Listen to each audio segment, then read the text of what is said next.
Hello guys, কি অবস্থা সবার? কেমন আছেন সবাই? আমি মুসা ফ্রম মানসাস ট্রেডিং এম্পায়ার। তো আজকে আমি আপনাদের একটা জিনিস ক্লিয়ার করতে আসলাম। তো কটেক্সে একটা ফুল ভেরিফাইড অর্থাৎ ইমেল ভেরিফিকেশন, ডকুমেন্ট ভেরিফিকেশন করে ফুললি কমপ্লিট একটা ভেরিফাইড ট্রেডিং অ্যাকাউন্ট কিভাবে ওপেন করা যায়, এই প্রশ্নটা র্যান্ডমলি আমার কাছে আসতেছে। আমার যারা মেম্বার আছে বা আমার গ্রুপের মাধ্যমে যারা আমার সাথে কথা বলে, তারা র্যান্ডমলি আমাকে এই প্রশ্নটা করতেছে যে ভাইয়া কিভাবে ট্রেডিং অ্যাকাউন্ট ওপেন করব, কিভাবে আপনার লিঙ্ক থেকে একটা অ্যাকাউন্ট ওপেন করব, কিভাবে অ্যাকাউন্ট ভেরিফাই করব, কিভাবে অ্যাকাউন্টে ডিপোজিট করব। তো র্যান্ডম একটার পর একটা প্রশ্ন আসতেছে। তো আজকে আমি আপনাদের বলবো যে কিভাবে একটা অ্যাকাউন্ট ফুললি ভেরিফাইডলি ওপেন করতে হয় এবং সেটাতে ট্রেড নিতে হয়। এর পরবর্তীতে আমি আপনাদের বলবো যে কিভাবে ডিপোজিট এবং উইথড্র করতে হয়। তো আজকের ভিডিওতে আপনারা দেখবেন যে কিভাবে কটেক্স একটি ফুললি ভেরিফাইড অ্যাকাউন্ট ওপেন করে সেটাতে ট্রেডিং করা যায়। তো আমি আপনাদের সুবিধার জন্য, আপনাদের দেখানোর জন্য বা আমার মেম্বারদের জন্য আমি প্রথমেই এখানে ব্যাকগ্রাউন্ডে আমার যে কটেক্স আইডির যে রেফারেল লিঙ্ক আছে সেটা আমি এনে রেখেছি আপনাদের সুবিধার্থে। তো যখনই আপনারা এই লিঙ্কটা যে কোনো টিকটকে বা আপনাদের ইনবক্সে বা আমার ইউটিউবের যে ডেসক্রিপশন বক্স ওখানে পেয়ে যাবেন। তো প্রথমত আপনারা এইভাবে লিঙ্কে ক্লিক করবেন। তো লিঙ্কে ক্লিক করার পরে আপনারা এরকম একটা ইন্টারফেস দেখতে পারবেন যে সাইন আপ করার জন্য। তো এখানে কান্ট্রি, রিজিয়ন, রেসিডেন্স দেওয়া আছে। এখানে আপনি বাংলাদেশের নাগরিক, আপনি বাংলাদেশ সিলেক্ট করবেন বা আপনি এখানে সার্চ করতে পারেন বাংলাদেশ। তো আপনি সিলেক্ট করলেন, তারপরে কারেন্সি ইউএসডি আছে। Most of the people currency USD রাখবেন বা সবার জন্য এটা রিকমেন্ড থাকবে যে কারেন্সি ইউএসডি রাখবেন। আর এখানে জাস্ট আপনাদের বোঝানোর জন্য আমি একটা র্যান্ডম জিমেল ওপেন করে রেখেছি, সেটা আমি আপনাদের দেখিয়ে দিচ্ছি বসিয়ে। তো এখানে আপনারা আপনাদের জিমেলটা ইউজ করবেন। আপনারা দেখতে পাচ্ছেন যে আমি এখানে সিম্পলি জাস্ট মেইলটা দিয়ে দিচ্ছি।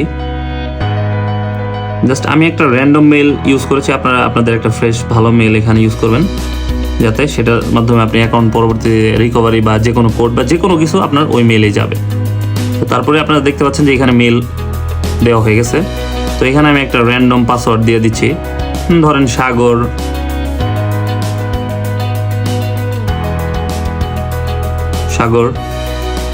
123 সিম্পল একটা জাস্ট মেল দিয়ে দিলাম, যেহেতু আমি পাসওয়ার্ড দিয়ে দিলাম, যেহেতু আমি এটা পরবর্তী ইউজ করবো না।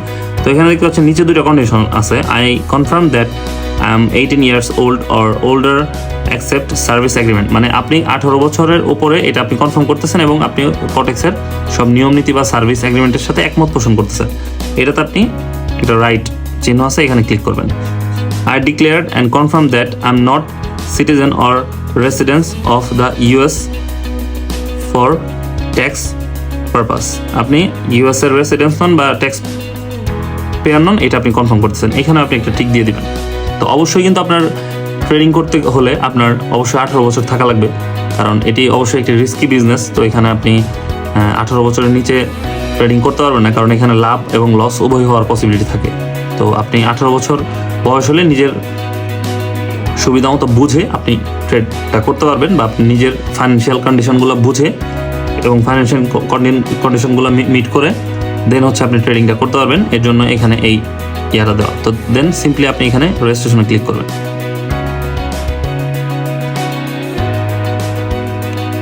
তো আপনারা দেখতে পাচ্ছেন গাইজ, এখানে অলরেডি একটা ট্রেডিং অ্যাকাউন্ট ওপেন হয়ে গেছে। তো আপনার ইন্টারফেসটা এখানে দেখতে পাচ্ছেন যে এমন একটা ইন্টারফেস আপনাদের সামনে চলে আসবে। তো আপনাদের ট্রেডিং অ্যাকাউন্ট এখানে রেজিস্ট্রেশন হয়ে গেছে। তো এখানে এখন ভেরিফিকেশনের একটা ব্যাপার আছে। তো সিম্পলি আপনারা দেখতে পাচ্ছেন যে এখানে মিডলে একটা ম্যান আইকন আছে।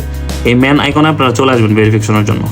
দেন আপনারা দেখতে পাচ্ছেন যে এখানে ফুল প্রোফাইলটা আপনার রয়েছে। এখানে ফুল প্রোফাইল রয়েছে। এখানে প্রথমে আপনার নামের জায়গায় এমটি আছে, ফার্স্ট নেমের জায়গায় এমটি আছে, লাস্ট নেমের জায়গায় এমটি আছে এবং ডেট অফ বার্থের জায়গায় এমটি আছে।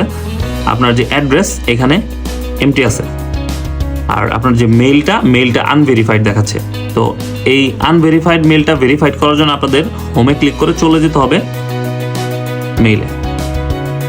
আমি মেইল বক্সটা কিন্তু আগেই ওপেন করে রেখেছি ব্যাকগ্রাউন্ডে, আপনাদের দেখাতে জন্য সুবিধা হয়। দেখেন, আপনারা দেখতে পাচ্ছেন যে কটেক্স থেকে একটা ইমেল ভেরিফিকেশন এর জন্য মেইল চলে আসছে অলরেডি। আপনারা সিম্পলি এটাতে ক্লিক করবেন।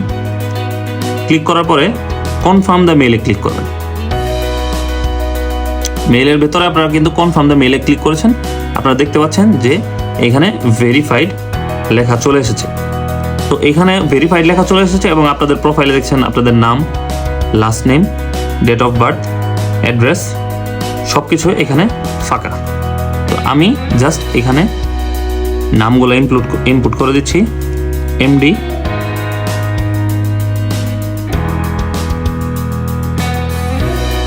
সাগর, এমডি সাগর, আর লাস্ট নেমের জায়গায় দিবেন আপনার লাস্ট অংশ আহমেদ। তো আপনার নাম যদি হয় এমডি ইসমাইল হোসেন, এমডি স্বাধীন খান, এমডি রহিম খান, তো আপনারা প্রথমে এমডি সাগর, এমডি রহিম, এমডি করিম এরকম দিয়ে তারপরে যে আপনার টাইটেলটা আছে এটা লাস্ট নেমে দিয়ে দিবেন। দেওয়ার পরে আপনারা দেখতে পাচ্ছেন যে এখানে ডেট অফ বার্থের একটা অপশন আছে। তো এখান থেকে আপনি আপনার ধরেন, আমি জাস্ট দেখানোর জন্য র্যান্ডম দিয়ে দিচ্ছি যে আপনার ডেট অফ ইয়ার হচ্ছে আপনি কত সালে জন্মগ্রহণ করেছেন। ধরেন আপনি যেহেতু 18 বছরের উপরে আপনি ওইখানে এগ্রিমেন্টে সাইন করছেন, এখানে 2000 সাল সিলেক্ট করবেন। কিন্তু আপনার ভোটার আইডি কার্ডে যেটা আছে, আপনি যে ভোটার আইডি কার্ড দিয়ে রেজিস্ট্রেশন করবেন ওই ভোটার আইডি কার্ডের নাম, লাস্ট নেম, তারপরে জন্ম তারিখটা আপনি সিলেক্ট করবেন। আমি জাস্ট র্যান্ডম করে দিচ্ছি 2000 সাল, ধরেন মে মাস, ধরেন এখানে আমি 20 তারিখ দিয়ে দিলাম, সেট করে দিলাম। কিন্তু এখানে গাইজ আপনাদের কিন্তু এই নামের জায়গায় আপনারা যে ভোটার আইডি কার্ড সাবমিট করবেন সেই ভোটার আইডি কার্ডের ফার্স্ট নেম দিতে হবে এবং লাস্ট নেমের জায়গায় আপনার ভোটার আইডি কার্ডের যে লাস্ট নেম অর্থাৎ টাইটেল খান, মির্জা, আহমেদ, মিয়া যাই থাকুক লাস্ট নেমে দিতে হবে। আপনার ডেট অফ বার্থটা ভোটার আইডি কার্ডে যেরকম আছে ঠিক সেরকমই দিতে হবে এবং আপনার নিচে বাংলাদেশ কান্ট্রি সিলেক্ট করা আছে এটা থাকুক। নিচে দেখেন এন্ট্রি অ্যাড্রেস আছে, জাস্ট আমি দেখানোর জন্য এখানে দিয়ে দিচ্ছি ঢাকা, বাংলাদেশ। কিন্তু আপনারা এখানে কি করবেন গাইজ, এখানে আপনারা আপনাদের যে ভোটার আইডি কার্ডটা আপনারা সাবমিট করতে যাচ্ছেন ওই ভোটার আইডি কার্ডের পেছনে দেখবেন যে অ্যাড্রেস দেওয়া থাকবে, ওইখানে যে অ্যাড্রেসটা দেওয়া থাকবে সেই অ্যাড্রেসটা আপনারা এখানে লিখবেন। আমি জাস্ট ঢাকা বাংলাদেশ লিখে দিচ্ছি আপনাদের বোঝানোর জন্য, ঢাকা বাংলাদেশ দিয়ে আপনারা দেখেন এখানে আপনার আইডির মেইলটা ভেরিফিকেশন হয়ে গেছে, আপনি নামটা দিয়ে দিচ্ছেন আপনার ভোটার আইডি কার্ড অনুযায়ী, ডেট অফ বার্থ দিয়ে দিচ্ছেন আপনার ভোটার আইডি কার্ড অনুযায়ী এবং অ্যাড্রেসটা দিয়ে দিচ্ছেন আপনার ভোটার আইডি কার্ড অনুযায়ী। এখন যে ভোটার আইডি কার্ড দিয়ে আপনি সাবমিট করবেন সেটার অ্যাড্রেস কিন্তু অলরেডি আপনি ইনপুট করে দিয়েছেন, তো সেটা আপনি কনফার্মলি সেভ করবেন। তো আপনার কিন্তু সেভ হওয়ার পরে দেখছেন নিচে একটা অপশন চলে আসছে যে আপলোড ডকুমেন্টস। দ্যাট মিন এখন আপনাকে বলতেছে যে আপনি যে ডকুমেন্টসের ভিত্তিতে আপনার নাম, জন্ম তারিখ এবং ঠিকানা দিয়েছেন সেই ডকুমেন্টসটা আপলোড করুন। তো আপনারা এখানে আপলোড ডকুমেন্টসে ক্লিক করবেন, এখানে আপনাদের ভোটার আইডি কার্ডটা আপলোড করতে হবে। দেখেন আইডেন্টিটি ভেরিফিকেশন চলে আসছে। দেখেন এইখানে let's get you verified before you start prepare your identity document and make sure it valid. আপনারা যে ডকুমেন্টটা দিচ্ছেন আপনারা এটা মেক শিওর করতে হবে যে এটা ভ্যালিড, এটা ইনভ্যালিড হতে পারে কোন ক্ষেত্রে, আমি কিছু কেস দেখেছি যে ইনভ্যালিড হতে পারে। ধরেন আপনার বাবা বা মায়ের বয়স যদি 40-এর উপরে বা 45-এর উপরে থাকে সেক্ষেত্রে অনেক সময় ডকুমেন্ট ইনভ্যালিড দেখায়। তো সেক্ষেত্রে যে ভোটার আইডি কার্ডগুলোর বয়স অনেক বেশি সেগুলো সাবমিট করা রিস্কি, সেগুলো অনেক সময় ম্যাক্সিমাম টাইমে ইনভ্যালিড দেখায়। তো চেষ্টা করবেন যে 40-এর নিচে যে ভোটার আইডি কার্ড, এখন আপনার হোক বা আপনার ফ্রেন্ডের হোক, আপনার বাবার হোক বা মায়ের হোক, এরকম কারোটা সাবমিট করতে। We also required you to agree to the processing of your personal data. তো ওরা বলতেছে যে ওরা সবসময় প্রেফার করে আপনার পার্সোনাল ডাটা বা আপনার অরিজিনাল ভোটার আইডি কার্ডটাই সাবমিট করার জন্য। তো I M A resident or live in United states of America or others. আপনি যেহেতু ইউনাইটেড স্টেটসের না আর আপনি প্রথমে এগ্রিমেন্ট সাইন করেছেন যে আপনি ইউনাইটেড স্টেটসের না, সেক্ষেত্রে বাঙালি হিসেবে আপনি আদার্স সিলেক্ট করবেন। আদার্স সিলেক্ট করার পর আপনি কন্টিনিউ দিবেন। কন্টিনিউ দেওয়ার পর দেখেন এখানে বেশ কয়েকটা অপশন চলে আসে, ID card, passport, residence permit, driving licence. তো আমি সবাইকে প্রেফার করবো আইডি কার্ড দিয়ে করার জন্য। তো আপনারা চাইলে পাসপোর্টও করতে পারেন, রেসিডেন্স পারমিট তো নাই আমাদের দেশে কোনো রেসিডেন্স পারমিট, ড্রাইভিং লাইসেন্সও দিতে পারেন, বাট আইডি কার্ড দেওয়াটাই আপনার জন্য বেটার, অন্য কোনো কিছুতে না যায়। তো আপনি আইডি কার্ডটা সিলেক্ট করবেন, দেন দেখতে পাচ্ছেন আপনারা এখানে দুইটা বক্স চলে আসছে, upload the front of your document and upload the back of your document. তো এইখানে ক্লিক করার পরে আপনার কাছে যে সেভ করা যে ছবিগুলো আছে আগে থেকে, যদি আপনার ভোটার আইডি কার্ডের ছবি তোলা থাকে তাহলে আপনি সেটাও ফাইল থেকে আপলোড করতে পারবেন, আর যদি সেভ না থাকে সরাসরি ক্যামেরা থেকেও তুলতে পারবেন।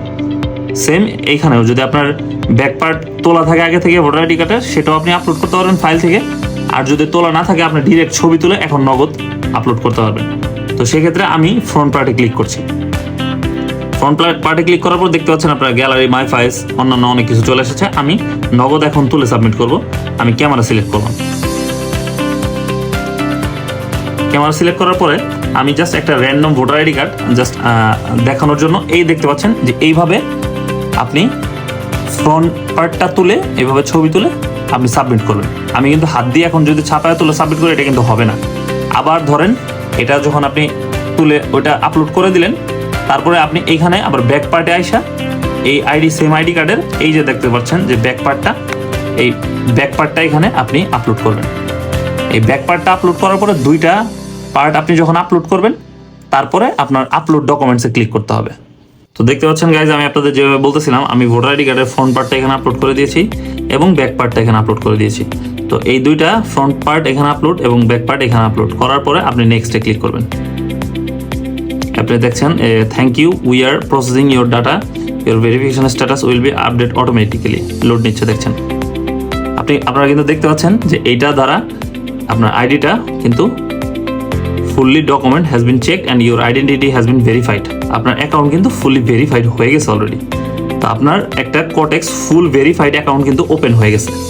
তো আপনারা দেখতে পাচ্ছেন যে এখানে আমি অলরেডি ট্রেডিং ইন্টারফেসে চলে আসছি, যে ইন্টারফেস থেকে আপনারা ট্রেড করবেন। আমি কিন্তু এই ম্যান আইকন থেকে আইডি ভেরিফাই করেছি। দেন হচ্ছে আমি এই যে একদম বাম পাশে যে গ্যালারির মতো একটা আইকন আছে এটাতে ক্লিক করলে আপনার এরকম ট্রেডিং একটা ইন্টারফেস চলে আসবে। কিন্তু তো আপনি যেহেতু এখনো ডিপোজিট করেন নাই, সেক্ষেত্রে এখানে ডেমো ব্যালেন্স দেখেন $10,000, যেটা পেপার মানি বা কটেক্স আপনাকে প্র্যাকটিস করার জন্য আপনাকে দিয়ে দিয়েছে। যে আপনি চাইলে এখানে প্র্যাকটিস করে আপনি স্কিল ডেভেলপ করতে পারবেন। তো আপনি যখন রিয়েল ডিপোজিট করবেন, এখানে যে ডিপোজিট অপশন, এখান থেকে রিয়েল ডিপোজিট যখন করবেন তখন আপনার রিয়েল বা লাইফ ব্যালেন্স আপনি দেখতে পারবেন, বা তাছাড়াও দেখতে পারবেন তখন 0 থাকবে। আমি জাস্ট আপনাদের ট্রেডটা কীভাবে নিতে হয় সেটা দেখানোর জন্য ডেমোতে চলে এসেছি, যেহেতু এটা নতুন একটা অ্যাকাউন্ট, জাস্ট অ্যাজ ইউজুয়াল আপনাদের দেখানোর জন্য। তো এইখানে দেখতে পাচ্ছেন আপনার টাইম ফ্রেম, এখানে আপনার টাইমটা এখানে একটা বিষয়, এখানে অনেকগুলো টাইম ফ্রেম আছে। আবার এখানে যেটা টাইমার, এখানে 5 সেকেন্ড, 10 সেকেন্ড, 15 সেকেন্ড, 30 সেকেন্ড, 1 মিনিটের টাইম দেওয়া আছে। তো আপনি ধরেন 1 মিনিটের ট্রেড নেবেন, তাহলে আপনি 1 মিনিট সিলেক্ট করবেন। আবার এখানে সেট ম্যানুয়ালি সিস্টেম আছে, আপনি চাইলে এখানে হাত দিয়ে লিখে ধরেন 1 মিনিটের জায়গায় ধরেন 5 মিনিটের ট্রেডও আপনি নিতে পারবেন। তো আমি এখানে 1 মিনিটের ট্রেডটাই সিলেক্ট করব। সেক্ষেত্রে এখানে আপনার এই তো 1 মিনিটের ট্রেড আমি সিলেক্ট করলাম। এখানে ইনভেস্টমেন্ট লেখা আছে, দেখেন ইনভেস্টমেন্টের জায়গায় $1 আছে। এখানে আপনি ধরেন আপনার লাইভে ধরেন সে $10 আছে, আপনি $2 একটা ট্রেড নেবেন। এখানে আপনি যা লিখবেন $2 লিখে আপনার এখন টাইম রেডি এবং কত ডলার ট্রেড নেবেন সেটা রেডি। তো এখন মার্কেটের ডিরেকশন বুঝে অ্যানালাইসিস করে, বা আপনি যদি আপনার কোনো মেন্টর থাকে যে কেউ আপনাকে সিগন্যাল দেয়, তো সে যে মার্কেট বলবে এখান থেকে মার্কেট সিলেক্ট করবেন, সে যে টাইম বলবে টাইম সিলেক্ট করবেন, সে যে ইনভেস্টমেন্ট বলবে বা আপনার মন মতো আপনি ইনভেস্টমেন্ট সিলেক্ট করে রেডি হবেন ট্রেড করার জন্য। দেন আপনি যদি এখান থেকে নিজে অ্যানালাইসিস করে সুন্দর মতো ট্রেড নিতে পারবেন যে এখানে 1 মিনিটের জন্য মার্কেট আপে যাবে নাকি ডাউনে যাবে, সাপোর্ট, রেজিস্ট্যান্স, প্রাইস অ্যাকশন, তারপরে হচ্ছে কি বলে মোমেন্টাম, সবকিছু দেখে এক কথায় মার্কেটে সব অ্যানালাইসিস করে আপনি যদি মনে করেন যে আপনি আপে ট্রেড নেবেন, মার্কেট আপে যাবে, তাহলে আপনি আপে ক্লিক করবেন। তাহলে 1 মিনিটের মধ্যে যদি মার্কেট আপে থাকে আপনার ট্রেড নেওয়ার প্লেস থেকে, তাহলে আপনার প্রফিট হবে। আর যদি আপনি ডাউনে ক্লিক করেন, আপনি যেখান থেকে ট্রেড নিয়েছেন 1 মিনিটের মধ্যে বা 1 মিনিট পরে যদি মার্কেটটা ওই আপনার ট্রেড প্লেস থেকে ডাউনে থাকে, তাহলে আপনার প্রফিট হবে। ঠিক আছে, এই হচ্ছে ব্যাপার। ধরেন আমি এখন আপনাকে বললাম যে USD ARS OTC, আপনি USD ARS OTC সিলেক্ট করেছেন, আমি বলেছি 1 মিনিট, আপনি 1 মিনিট সিলেক্ট করেছেন। তারপরে আপনি আপনার মন মতো $2, $5, $10 যেটা ট্রেড নেবেন আপনি সেটা লিখেছেন। এখন আমি আপনাকে ডিরেকশন দিলাম যে আপনি এখন আপ ডিরেকশনে একটা ট্রেড প্লেস করেন 1 মিনিটের। আপনি কিন্তু ক্লিক করেছি, দেখেন আপনার ট্রেডটা প্লেস হয়ে গেছে। এখানে দেখতে পাচ্ছেন যে ট্রেড প্লেস হয়ে গেছে। তো এখন থেকে 1 মিনিট স্টার্ট হয়ে গেছে। তো আপনারা দেখতে পাচ্ছেন যে এইখানে আপনাদের ট্রেডটা রানিং। ঠিক আছে, দেখেন অলরেডি 10 সেকেন্ড চলে গেছে। তো এরকম 1 মিনিট হওয়ার পরে যদি আপনার ট্রেডটা এই আপ ডিরেকশনের উপরে থাকে তাহলে আপনার প্রফিট, আর 1 মিনিট পরে যদি আপনার ট্রেডটা আপ ডিরেকশন নিচে থাকে তাহলে লস। সেম একইভাবে আপনি যদি ডাউন ডিরেকশনে ট্রেড নিতেন, 1 মিনিট পরে যদি আপনার ট্রেডটা ডাউনে থাকতো তাহলে প্রফিট হতো, 1 মিনিট পরে যদি আপনার ট্রেডটা আপে থাকতো তাহলে লস হতো, কারণ আপনি ডাউন ডিরেকশনে ট্রেড নিয়েছেন। এই হচ্ছে ট্রেড নেওয়ার ব্যাপার। আর তাছাড়াও অন্যান্য যে কোনো প্রবলেম বা যে কোনো সমস্যার সমাধান আপনি পার্ট বাই পার্ট আমার এই চ্যানেলে পেয়ে যাবেন। এরপর আমি আপনাদের দিব যে কিভাবে ডিপোজিট করতে হয়। আর হ্যাঁ, একটা কথা, আপনি অবশ্যই ধরেন আপনার ভোটার আইডি কার্ড না থাকুক, অবশ্যই যার ভোটার আইডি কার্ড আছে আপনি আপনার জিমেল এবং পাসওয়ার্ড দিয়ে লগ ইন করার পর আপনার বাবা মা বা ভাই বোন যার ভোটার আইডি কার্ড আছে তার ভোটার আইডি কার্ডের তথ্য এই ম্যান আইকনে দিয়ে তার ভোটার আইডি কার্ড আপলোড করেই আপনার ডকুমেন্ট ভেরিফিকেশন করবেন। আপনারা দেখতে পাচ্ছেন যে এখানে আমার ট্রেডটা কিন্তু আমি আপ ডিরেকশনের ট্রেড নিয়েছিলাম, এটা কিন্তু উইন হয়ে গেছে। আপনি এখানে গেলে দেখতে পারবেন যে এখানে হিস্ট্রি, এখানে কিন্তু ট্রেডটা অলরেডি উইন হয়ে গেছে, ঠিক আছে। তো এই হচ্ছে ব্যাপার। তো এটা যদি ডাউনে এসে ক্লোজ হইতো আমার ট্রেড নেওয়া থেকে, তাহলে আমার লস হতো, কারণ আমি আপ ডিরেকশনের ট্রেড নিয়েছিলাম। এই হচ্ছে ব্যাপার। তো অবশ্যই যার ভোটার আইডি কার্ড আছে তার ভোটার আইডি কার্ডের নাম, তথ্য এবং ঠিকানা, জন্ম তারিখ সুন্দর মতো দিয়ে আপনারা ভেরিফাই করবেন। আর আরেকটা ব্যাপার, ধরেন আপনার একটা আইডি আছে, তো আপনি সেটা ডিলিট করে আবার নতুন আইডি ওপেন করবেন। তো সেই ক্ষেত্রে আপনি যে আগে যে জিমেলটা দিয়ে আইডি ওপেন করেছিলেন সেই জিমেলটা ইউজ করতে পারবেন না, ফ্রেশ জিমেল আপনাকে ইউজ করতে হবে। বাট আগের আইডিটা যদি আপনি ডিলিট করে দেন, তাহলে আপনার আগে যে voter ID card ID open করা ছিল সেই ভোটার আইডি কার্ড আবার আপনি আইডি ওপেন করতে পারবেন। কিন্তু সেক্ষেত্রে আপনার আগের আইডিটা ফুললি ক্লিয়ারলি ডিলিট করে দিতে হবে। ডিলিট করার পরে আপনি হচ্ছে আগের ভোটার আইডি কার্ড ইউজ করে নতুন একটা ফ্রেশ জিমেল দিয়ে আইডি খুলতে পারবেন। আর আমি একদম নতুন আইডি খোলার নিয়ম তো আপনাদের বলেই দিলাম। এই হচ্ছে ব্যাপার। তো থ্যাংক ইউ গাইজ। আরও এরকম ইনফরমেটিভ ভিডিও এবং ট্রেডিং শেখার জন্য এবং বোঝার জন্য মানসাস ট্রেডিং এম্পায়ারের সাথেই থাকুন। ইনশাল্লাহ সামনে ভালো কিছু হবে। See you guys.